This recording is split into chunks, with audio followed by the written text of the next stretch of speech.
Hello dear students, welcome to Jayash Mantra. I am Jitesh. आज हम लोग इस वीडियो लेक्चर में इरिगेशन इंजीनियरिंग के सेट 9 के क्वेश्चंस को देखेंगे। बेसिकली इस सेट में मैंने आपके 2021 के एग्जाम में 2021 में जो इरिगेशन इंजीनियरिंग के एग्जाम्स हुए थे उसमें जो भी ऑब्जेक्टिव क्वेश्चंस आए हुए हैं मैं उसको डिस्कस करूंगा। तो चलिए हम लोग क्वेश्चन को डिस्कशन करते हैं। क्वेश्चन आपके स्क्रीन पे, the culturable command area contains. हमारा जो कल्चरेबल कमांड एरिया होता है उसमें क्या क्या शामिल होता है। पहला ऑप्शन है बैरन लैंड। बैरन लैंड मतलब अनउपजाऊ जमीन जिसपे उपज नहीं हो सकती है, बेसिकली, है ना, उस तरह की जमीन। दूसरा अल्कलाइन सॉइल। तीसरा है हमारा area in which crops can be grown satisfactory.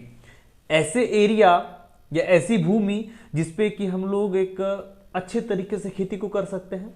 और चौथा पॉइंट है लोकल पॉन्ड्स, छोटे छोटे जो लोकल तालाब होते हैं।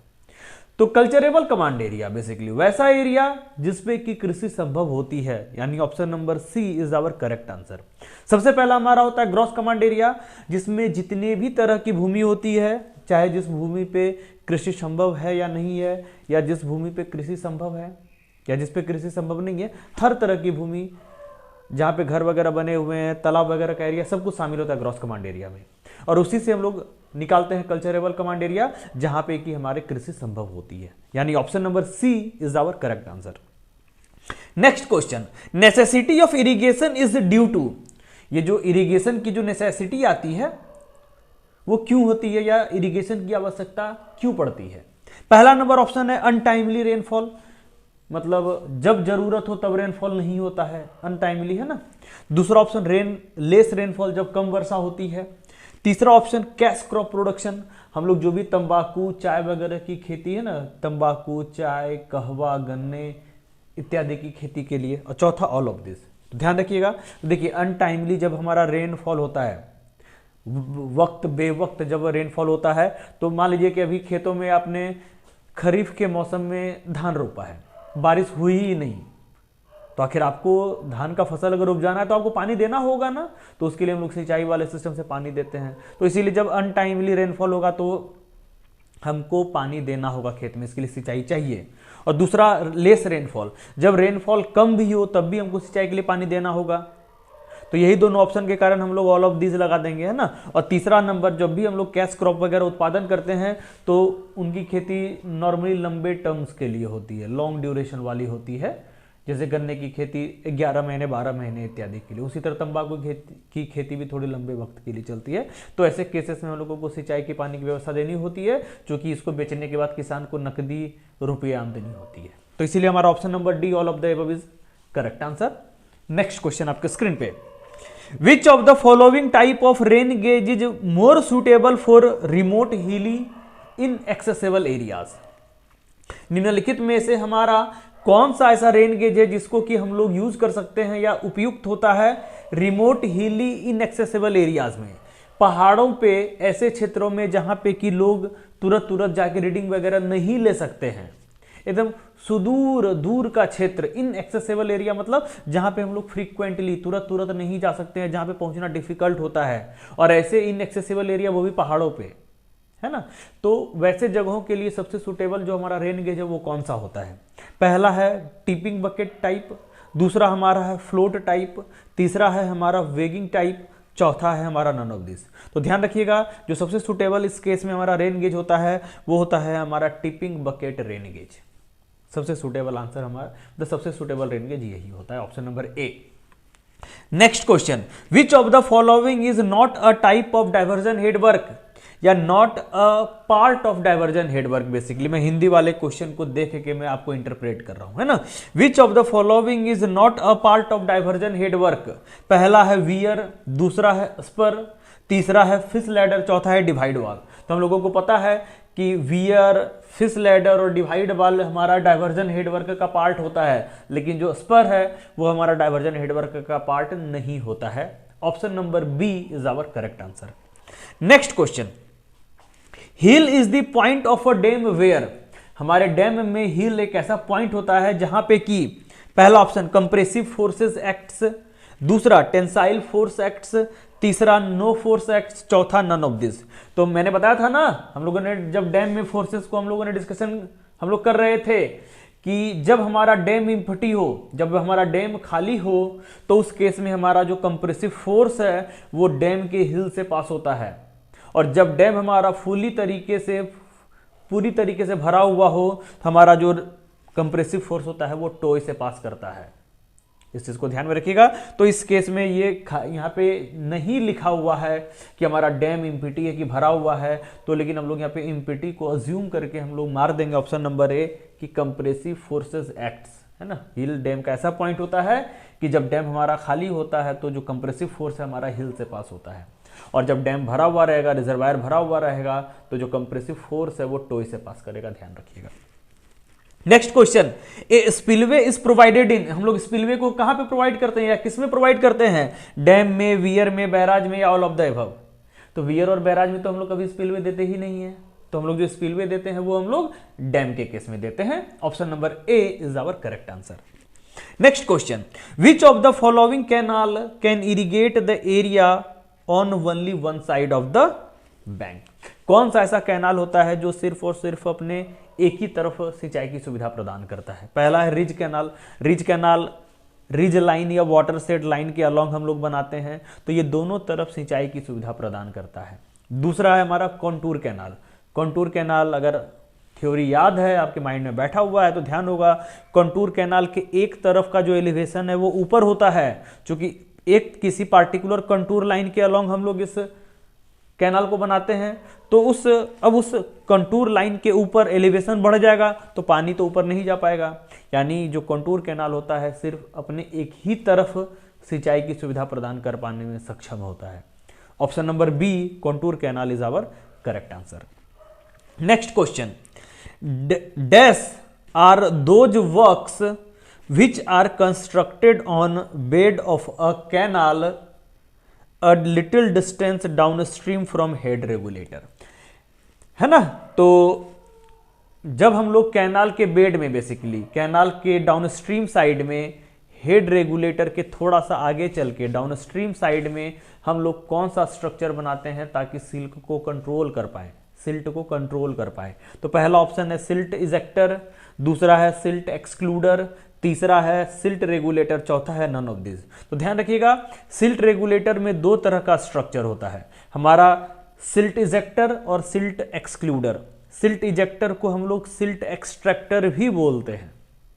तो हम लोग बेसिकली कैनाल के केस में आउटलेट के बाद डाउनस्ट्रीम साइड में हम लोग अपने सिल्ट इजेक्टर को बनाते हैं या सिल्ट एक्सट्रैक्टर को बनाते हैं, सिल्ट को कंट्रोल करने के लिए, सिल्ट को कैनाल से बाहर निकालने के लिए। Option number A is our correct answer. बहुत जगह आपको ऑप्शन नंबर सी लिखा हुआ मिलेगा, लेकिन वो गलत है, सिल्ट रेगुलेटर नहीं होगा, silt ejector is our most suitable answer is, है ना, इन दिस क्वेश्चन। तो option number A.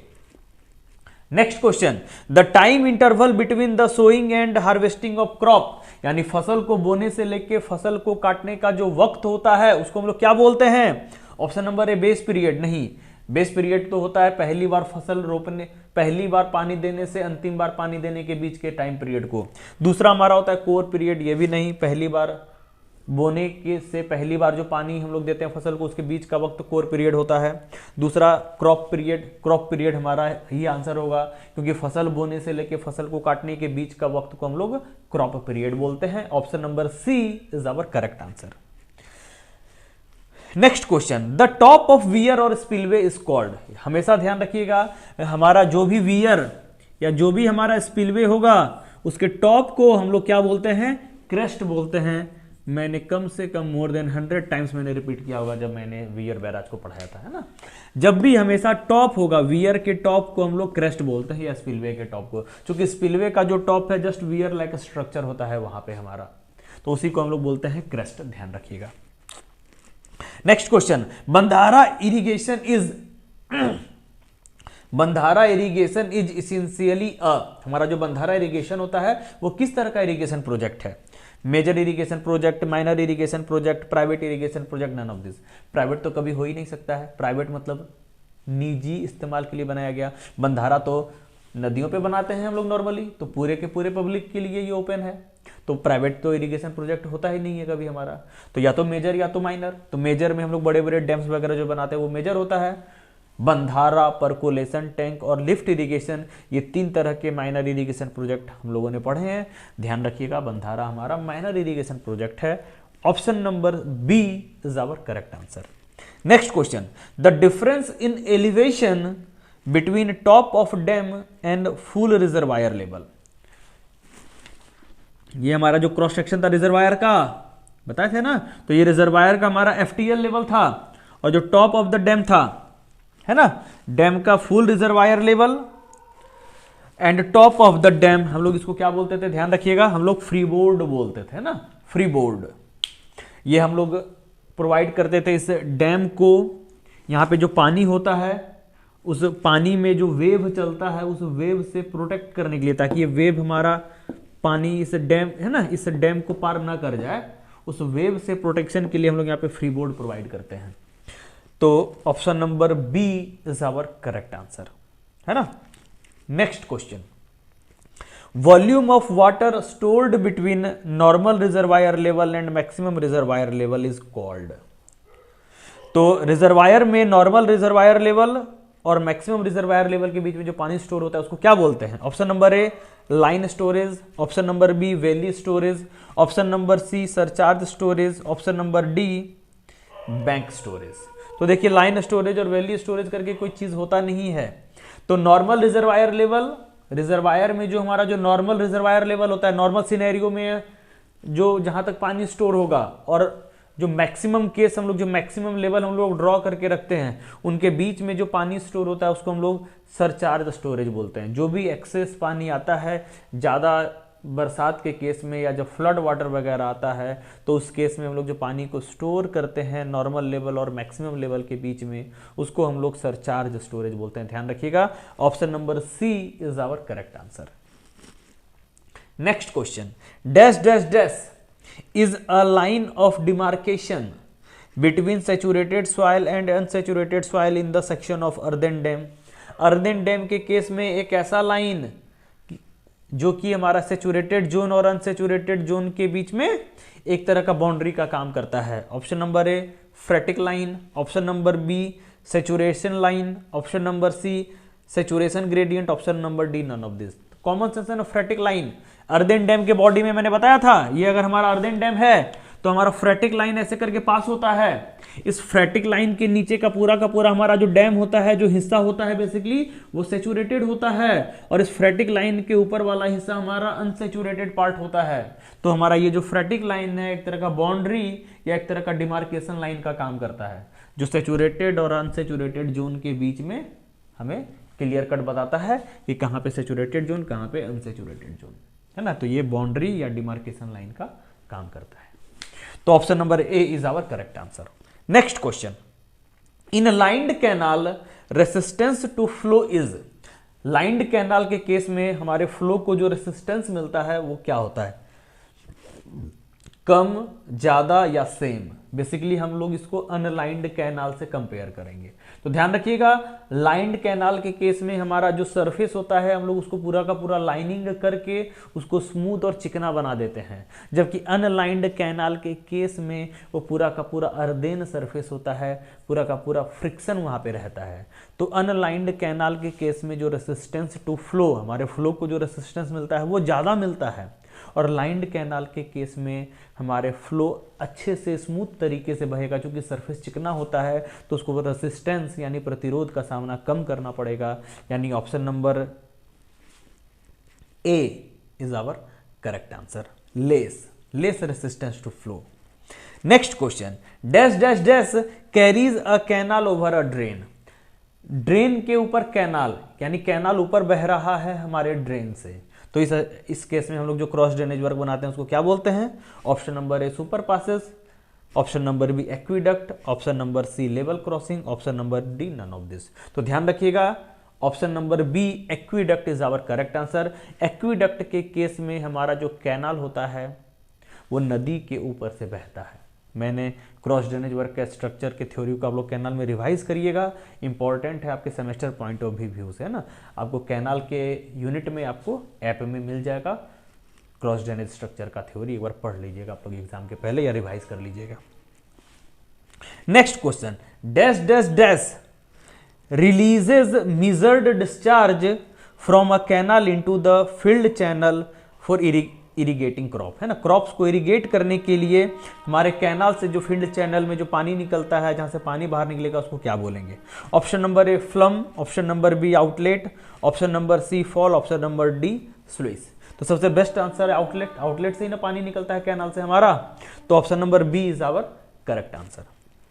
Next question, a fan shaped catchment, हमारा जो फैन शेप्ड वाला जो कैचमेंट होता है, option number A gives greater run off, वो ज्यादा रन ऑफ देता है। Option number B gives less run off, कम रन ऑफ देता है। Option number C does not affect the run off से इस पे कोई असर नहीं पड़ता है। Option number D none of this. तो ध्यान रखिएगा, दो तरह का कैचमेंट एरिया का शेप था हमारा, फैन शेप्ड और फर्न शेप्ड। तो फैन शेप्ड वाला जो कैचमेंट है बेसिकली पीपल के पत्ते के आकार का होता है, और जो फर्न शेप्ड कैचमेंट है वो आम के पत्ते या अशोक के पेड़ के पत्ते कैसा होता है। तो कॉमन सेंस है, जिसका बड़ा एरिया यानी ज्यादा रन ऑफ, तो फैन शेप्ड वाले कैचमेंट का जो एरिया होता है वो बड़ा होता है, यानी हमको ज्यादा रन ऑफ मिलेगा, greater run off. Option number A is our correct answer. और फर्न शेप्ड वाले में हमें कम एरिया है, पतला है पूरा, कम रन ऑफ मिलेगा, लेस रन ऑफ। तो यहाँ पे हमारा फैन शेप्ड पूछा है, तो इसीलिए ज्यादा रन ऑफ, यानी option number A is our correct answer, option number A. Next question, which of the following type of canal carries least discharge, निम्नलिखित में से किस तरह के कैनाल में सबसे कम डिस्चार्ज होता है? Option number A main canal, option number B branch canal, option number C distributary, option number D water course. हमको पता है सबसे ज्यादा पानी मेन कैनाल से पानी आता है ब्रांच कैनाल में, जिसमें मेन कैनाल से कम पानी, ब्रांच कैनाल से कम पानी हमारा डिस्ट्रीब्यूटरी में पानी आता है, और डिस्ट्रीब्यूटरी से हमारा पानी आता है वाटर कोर्स में, यानी option number D water course is our correct answer. Next question, in barrage maximum ponding of water is achieved by, barrage में हमारा जो सबसे ज्यादा जो पानी का जो पेंडिंग होगा, या जो पानी का जो लेवल सबसे ज्यादा बढ़ेगा, वो किस कारण से बढ़ेगा हमारा, है ना, पानी का जो लेवल हमारे बैराज में बढ़ेगा? ऑप्शन नंबर ए क्रेस्ट के द्वारा, option number B lowering the gates, option number C opening the under sluice, option number D none of this. अगर अंडर स्लुइस को ओपन कर दिए, पानी तो हमारा रिलीज होगा, पानी का लेवल घटने लगेगा, तो ऑप्शन नंबर सी खत्म, ऑप्शन नंबर डी खत्म। ऑप्शन नंबर ए है क्रेस्ट, ऑप्शन नंबर बी है लोअरिंग द गेट्स। ये क्वेश्चन मैंने पहले भी कराया पहले के सेट्स में। वियर के केस में हमारा जो पानी का जो हाइट होगा वो क्रेस्ट के कारण बढ़ेगा, लेकिन बैराज के केस में हम लोग जो ज्यादा प्रायोरिटी हम लोग गेट को देते हैं, यहाँ पे क्रेस्ट का लेवल कम होता है और गेट का हाइट ज्यादा होता है, तो हमारे बैराज में जो पानी का जो स्टोरेज है, पानी का जो लेवल ज्यादा होगा वो due to lowering of gates होगा। गेट को जैसे ही हम लोग लोअर कर रहे हैं, गेट को गिरा रहे हैं, यानी गेट को क्लोज कर रहे हैं, तो हमारे बैराज से पानी नहीं निकलेगा, धीरे धीरे उसमें पानी का लेवल बढ़ते जाएगा, पानी ज्यादा स्टोर होते चला जाएगा। Option number B lowering the gates is our correct answer. तो चलिए इस प्रकार से ये सेट खत्म होता है। मैं उम्मीद करता हूं कि ये सेशन आपके लिए नॉलेजफुल रहा होगा, आपने कुछ ना कुछ इसे जरूर सीखा होगा। तो चलिए फिर इसके बाद हम लोग नेक्स्ट सेट के क्वेश्चंस में मिलेंगे। Thank you.